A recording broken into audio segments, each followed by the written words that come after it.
மாணவ செல்வங்கள் அனைவருக்கும் உற்சாகமான அன்பான வணக்கம். சிறுவர்களுக்கான திருக்குறள் 100 அப்படிங்கிற புத்தகத்தில் 96வது குறள் நம்ம பார்க்க போகிறோம். இதுதான் லாஸ்ட்டு. இந்த வீடியோவோட நமக்கு அந்த 100 திருக்குறளுக்கான வீடியோ முடிஞ்சிருது. பணியுமாம் என்றும் பெருமை, சிறுமை அணியுமாம் தன்னை வியந்து. எவ்வளோ அருமையான குறள் பாருங்கள். பெருமையுடையவர்கள் எப்பொழுதும் பணிவுடன் இருப்பார்கள். ஆனால் சிறுமையுடையவர்களோ எப்பொழுதுமே தன்னைத்தான் வியந்து பாராட்டி கொண்டே இருப்பார்கள். ஒன்றும் இல்லை, பெருமையுடையவர்கள் எப்போவுமே பணிவோடு இருப்பாங்க. சிறுமையுடையவர்கள் நான் தான் பெரியவங்க, எனக்கு தான் எல்லாம் தெரியும் அப்படின்னு சொல்லி தன்னைத்தானே வியந்துக்கிட்டு இருப்பாங்க. பணியுமாம் என்றும் பெருமை, சிறுமை அணியுமாம் தன்னை வியந்து. அடுத்தது, இன்னா செய்தார்க்கும் இனியவே செய்யாக்கால் என்ன பயத்தலோ சால்வு.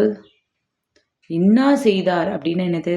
தனக்கு துன்பம் செய்தவர்களுக்கும் இனியவே செய்யாக்கால், நல்ல நன்மையே செய்யலை அப்படின்னா, செய்யாக்கால்னா செய்யலை அப்படின்னா என்ன பயத்தலோ சால்வு, நீ நல்லவன்னு சொல்லிக்கிறதுல என்ன பயன் இருக்கு? அப்போ இன்னா செய்தார்க்கும் நாம் இனியவே செய்ய வேண்டும் அப்படிங்கிறத இதில் சொல்லியிருக்காங்க. அடுத்ததாக, அறம்போலும் கூர்மையரேனும் மரம்போல்வர் மக்கட்பண்பு இல்லாதவர்.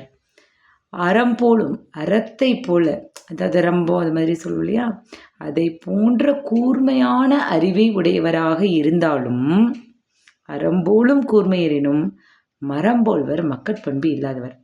நிறைய படிச்சிருக்காங்க, ஆனால் மக்கட்பண்பு இல்லை அப்படின்னா அவங்க மரத்துக்கு ஒப்பானவர்கள்.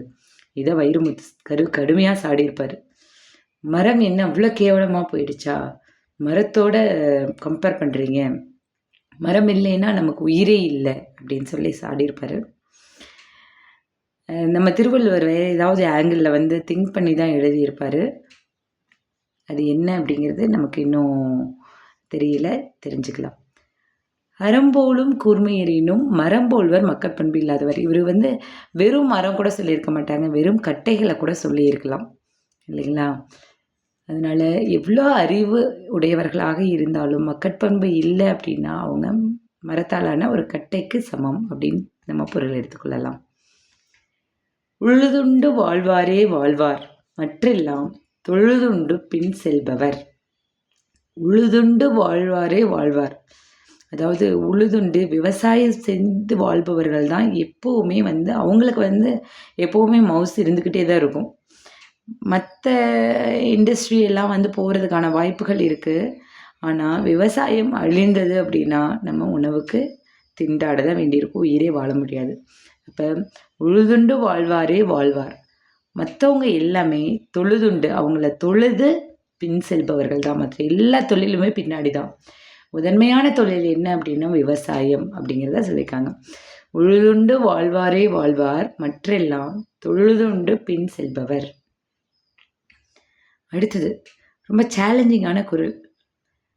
இதை படிக்கும்போது எனக்கு ஒரு ஆச்சரியம், என்ன புரியல. இறந்தும் உயிர் வாழ்தல் வேண்டின் பறந்து கெடுக உலகு இயற்றியான். அதாவது இறந்து பிச்சை எடுத்து தான் உயிர் வாழ வேண்டிய ஒரு நிலைமை வந்ததுன்னா பறந்து கெடுக உலகு இயற்றியான். உலகு இயற்றியானா உலகை படைத்திருக்கக்கூடிய இறைவன் அலைஞ்சு திரிஞ்சு கெடுகன்னு சொல்லியிருக்காங்க. என்னப்பா சம்மந்தமே இல்லாத இருக்குன்னு ஒரு ஆராய்ச்சி செஞ்சு பார்த்தோன்னா அதில் என்ன சொல்லியிருக்காங்கன்னா, அதாவது நிறைய தொழில்கள் இருக்குது, அதில் பிச்சை எடுத்தல் அப்படிங்கிறது ஒரு தொழிலாக இறைவன் கொண்டு வந்திருப்பானோ, அது எவ்வளவு கஷ்டம், இவ்வளோ அல்லல் படணும், எவ்வளோ அசிங்கப்பட்டு அந்த பிச்சையை எடுக்கணும், அதையும் ஒரு தொழிலாக நம்ம இறைவன் கொடுத்துருக்காரே. அவர் கீழே பூலோகத்துக்கு அலைஞ்சு திரிஞ்சு பிச்சை எடுத்தாதான் அவருக்கு அதோட கஷ்டம் என்ன அப்படிங்கிறது தெரியும் அப்படின்னு ஒரு பிச்சைக்காரன் நினச்சதா திருவள்ளுவர் எழுதியிருக்கார். எவ்வளோ ஒரு அமேசிங்கான ஒரு இமேஜினேஷன், கற்பனை பாருங்கள். நன்றி மாணவர்களே.